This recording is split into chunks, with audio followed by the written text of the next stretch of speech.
एका कढईमध्ये दूध घ्यायचे, गॅस चालू करायचे। 1 वाटी साखर घेतली, मिक्स करून घ्यायचे। केसरचं दूध इथं उकळी आली तोपर्यंत खालची तयारी करून घ्यायची। 1 वाटी साबुदाणा घ्यायचे, भिजवलेला आहे, बारीक वाटून घ्यायचे। बारीक असं वाटून घेतलंय।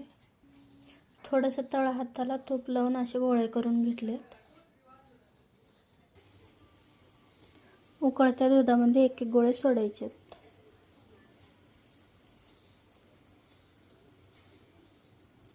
अगदी 5 मिनिटे शिजवून घ्यायचे। विलायची टाकायचे, काजू बदामचे तुकडे मस्त फुगून मोठे झाले। मस्त आपली उपासाची रसमलाई तयार आहे।